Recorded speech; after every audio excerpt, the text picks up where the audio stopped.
Kenapa gue mau ngomongin PMS? Simple. Gini ya, kemarin ini kira-kira 1 bulan yang lalu, saudara-saudara kita atau rekan-rekan kita di Amerika baru kena badai. Nama badainya Irene kalau di Indonesia kan. Gue penasaran gitu. Dari dulu gue dengar nama badai selalu nama cewek. Halo adik, mana ya? Selalu nama badai itu cewek. Irene, Kathleen, Lanina, apalah nggak tahu. Marfuah, gue nggak tahu. Pokoknya nama-nama cewek gitu. Gue bingung, kemana nama-nama cowok gitu kan? Nama-nama cowok kan kayak Jose Cuervo, Jack Daniel, Johnny Walker, nama-nama minuman. Karena pria itu memabukkan dan selalu jadi teman saat stres, ya kan? Nah, ya kan yang cewek tetap ini kurang ajar gitu. Nah sekarang gini, kalau cewek, siapapun yang menemukan sistem penamaan badai dengan nama cewek, pasti ngelihat cewek lagi PMS. Kenapa? Kita lihat, ternyata badai sama PMS itu banyak kesamaan. Pertama, menimbulkan kerusakan material dan moral. Ya, itu yang pertama. Lu lihat kalau cewek-cewek namanya PMS, obat nomor 1 adalah belanja, saudara. Dijamin kalau nggak lu namanya dompet, kartu kredit sampai over limit semua, ya, atau sampai duit 100 ribuannya Insinyur Soekarno sampai tutup mata gitu kan, aduh gue pindah tangan lagi. Atau kalau misalnya yang paling parah adalah lu masuk dengan sepatu pulang tanpa sepatu gitu kan, digadai, ditukar gitu kan. Persamaan kedua adalah nggak ada yang tahu mereka mau kemana, nggak ada yang tahu arah gerak mereka. Kalau badai bisa tiba-tiba, ya badai bergerak ke arah timur, tiba-tiba ke utara, gitu kan. Sama kalau cewek lu ajak ke mall, gitu kan, ajak ke mall, dibilang mau ke WC, lu nunggu di luar, dia mau sebelum masuk masih sungkem dulu, cipiki, cium kaki mungkin, gua nggak tahu, nggak bercanda. Kemudian tiba-tiba setelah keluar dia marah gitu, ditampar, Pak, apa salah gua? Nggak apa-apa, tadi di dalam gue dengar semua cowok tuh brengsek. Dasar kamu brengsek. Apa salah gue? Nggak apa-apa, gue lagi PMS. Anjir, PMS lagi yang disalahin gitu. Persamaan yang paling terakhir adalah dari zamannya Firaun rambutnya masih cepat sampai sekarang Justin Bieber mau dibotak, belum ada yang ketemu cara penanggulangan cewek PMS maupun badai. Lu tanya cewek cowok manapun, nggak ada yang tahu gimana caranya kalau cewek lagi PMS. Gimana cara nanggulanginnya? Kita lihat cara orang-orang Amerika yang paling sering kena badai. Mereka gimana kalau kena badai? Ngungsi! Lari sejauh-jauhnya, jangan mendekat. Kalau lu udah lihat badai dan lu mau mendekat, itu cuma 2. Lu gila atau lu mau mati. Sekian. Oke? Gue juga mau perkenalin diri. Gue Rika Putra, tadi udah disebut sekali lagi, siapa tahu ada yang belum dengar. Pekerjaan gue freelancer. Pada tahu freelancer itu apa? Ya. Freelancer adalah suatu bahasa yang lebih baik untuk menyebut kata pengangguran. Siapapun yang menemukan kata freelancer, gue berterima kasih. Sekarang gue bangga, gue bisa berdiri di depan panggung dan gue bilang gue freelancer. Kalau dulu ditanya, kerjaan kamu apa? Nganggur. Kamu kenapa nggak kerja? Saya nganggur. Kalau sekarang, kamu kenapa nggak kerja? Gue freelance, lagi nggak dapet project, lagi nggak dapet job. Sebenarnya mah sama aja, kerja serabutan. Apa bedanya? Iya kan? Gue juga musisi. Jadi gue ceritanya juga main alat musik. Gue mainnya gitar, gitu kan. Kalau main gitar namanya gitaris. Kalau pianis main? Kalau analis?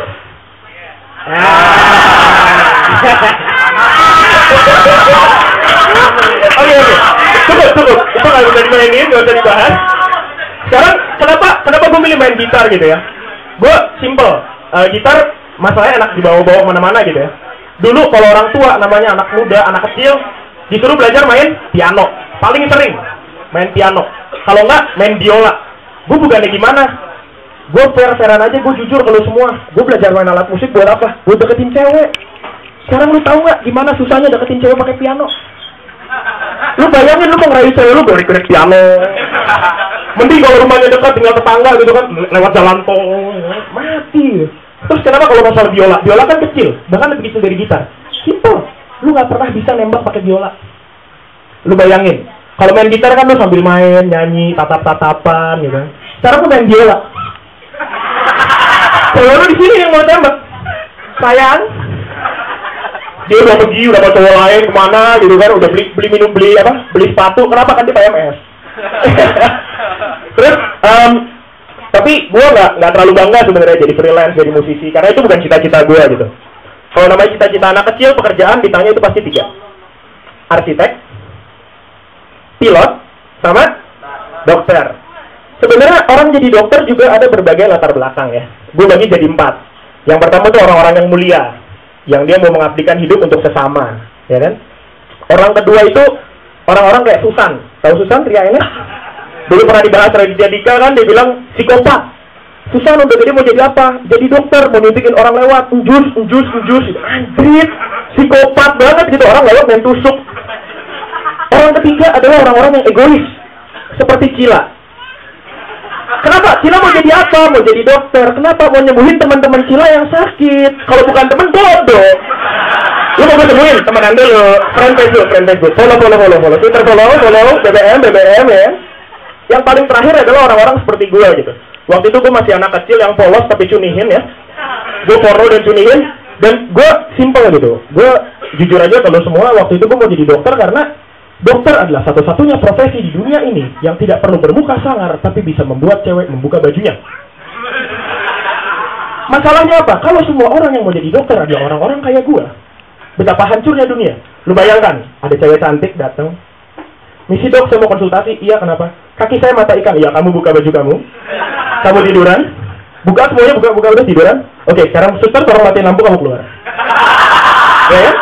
Terus sorry nih, kalau misalnya ketemu cowok atau cewek yang sorry gitu ya, kurang enak dilihat gitu. Tiba-tiba datang, kamu kenapa? Ini dok, dada saya ada benjolan. Ya, kamu buka mulut, julurin lidah ya, oke, julurin lidah. Kamu kanker, kamu bakalan mati, kamu pulang sekarang. Ya. Itu mati gitu kalau orang-orang begituin. Nah, sebenarnya kerjaan gue selain freelancer sama musisi, pekerjaan tetap gue adalah dosen. Gue asisten dosen di salah satu universitas. Nah, sebagai asdos itu pasti bersinggungan dengan yang namanya mahasiswa. Dan gue nggak mau munafik, gue menilai mahasiswa nomor 1 dari IPK. Ya, jadi gue membagi-bagi mereka berdasarkan kebiasaan dan IPK mereka gitu. Yang pertama adalah mahasiswa tipe kupu-kupu. Kuliah pulang, ya kan? IP-nya Andra and the Backbone, sempurna, ya kan? 3, 4, ya kan? Oke lah. Tipe kedua adalah tipe, gue lupa sebentar. Tipe kura-kura. Kuliah rapat. Yang anak-anak organisasi gitu kan, rohis misalkan atau apalah, roh jahat kali ya, nggak tahu, gue juga nggak ngerti. Nah, orang-orang itu biasanya IP-nya garam lada, secukupnya, sesuai selera. Asal nggak didewa aja gitu, 2,5, 2,3 gitu kan. Tipe yang ketiga adalah kunang-kunang, kuliah nangkring. Ya, jadi mereka kadang-kadang kalau udah selesai kelas langsung nangkring gitu di mana, atau kadang-kadang malah nggak sampai selesai kelas udah nangkring duluan. Yang seperti ini kita ideologis gitu ya. Nasakom, nasibnya 1, 1,2, 1,3 gitu kan. Kalau 1,9 udah yes, gue dapet minus gitu. Terus yang keempat adalah tipe yang paling parah, yaitu tipe kumur-kumur. Kuliah murtad. Jadi kerjaannya tuh ya tiap malam tuh kalau misalnya nggak ngebakar, ya kan, nepok-nepok.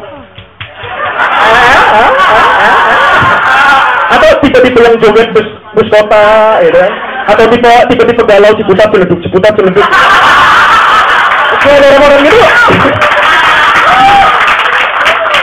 Nah, kalau tipe-tipe yang kayak gini tuh, gue nyebutnya IP-nya rotring, 0,01, 0,2, paling gede 0,8 gitu. Biasanya kayak gitu berakhir dengan lulus cepet ya, 2 tahun DO biasanya. Jadi keluar kampusnya lebih cepet gitu, biayanya murah gitu. Nah, kalau namanya berhubungan dengan nilai gitu, pasti nggak jauh-jauh dari yang namanya ujian gitu ya. Kalau ujian tuh, lu bisa ngeliat sifat-sifat baik orang. Yang pertama misalnya, lu bisa ngeliat orang rajin, panjang ujian. 2 jam dia ngerjain. Begitu gue keluar tarik-tarikan kertas dulu kayak tarik tambang gitu kan. Terus tipe yang kedua adalah orang-orang yang jujur. Ngerjain setengah jam, 1 jam, tiba-tiba dia, Pak, saya mau keluar gitu. Gue bingung, gue lihat kertasnya. Dia cuma jawab 1 soal, di baliknya ada tulisannya lagi. Pak, saya mau jujur, saya nggak pernah merhatiin pelajaran Bapak, jadi saya nggak ngerti. Tapi tolonglah Pak, saya lagi ngambil tugas akhir, saya butuh lulus gitu kan. Gue tersentuh dong, gue tergerak, gue juga manusia gitu kan. Gue balikin ujian dia, gue tulis pakai pen merah. Saya menghargai kejujuran kamu. Kampus kita butuh orang seperti kamu. Jadi kami dengan senang hati menambah 1 semester lagi gitu. Nah, tipe orang yang terakhir dalam ujian adalah orang-orang yang beriman. Wah, ini paling hebat. Kertas belum dibagiin dia udah berdoa ya. Udah nundukin kepala, merem. Tapi ujian selesai begitu. Nggak bangun-bangun, ya kan? Gue lihat kertas sepi, kosong. Gue bilang, gila nih orang beriman banget. Dia yakin Tuhan bakal bantu dia. Sampai dia nggak perlu ngisi ujian, ada nilai. Gila gue bilang. Nah kalau ngomong ujian, gue ada satu pengalaman lucu ya. Jadi waktu itu gue masih baru jadi asdos gitu, sebelumnya gue mahasiswa. Dan ketika asdos kayak gitu, orang belum tahu gue dosen. Right? Jadi gue ke WC gitu kan, menunaikan tugas negara, menduduki benteng dan menyerang dengan rudal-rudal kuning. Kemudian gue mendengar dari depan gitu, wah, ntar abis ini kita ujian Pak Petrus nih, kan killer banget gitu. Kenapa dosen disebut killer gitu? Apa dia ngiler? Gue juga gak ngerti. Terus gue dengerin kan, gue pura-pura keluar, pura-pura cuci tangan, ya kan. Gini aja kita pakai contekan. Wah, gue demen nih kan contekan ya. Gue ngintip dikit-dikit gitu kan. Tangan udah mulai kisut, gue cuci tangan terus kan. Terus ntar gini aja, kalau gue pegang jidat, mau main kode, ya kan? Gue liatin, pakai sabun, udah mau habis sabunnya masih tetap gue acak, gitu. Kalau kanan B, gue ikutin kanan B, A B, pipi kiri C, gue terus masih sabunan, bilas nggak selesai, mulai cuci kaki, gitu. Lanjut lagi, kalau pegang hidung D, waduh, oke D, satu lagi nih kan, dagu E, mampus lo, kepegang semua kodenya sama gue kan, gitu. Gue udah siap-siap baru bilas.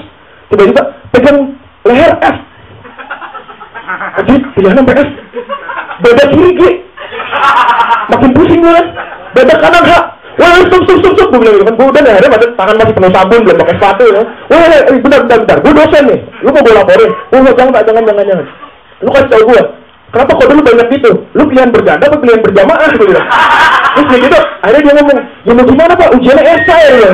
Gitu ya.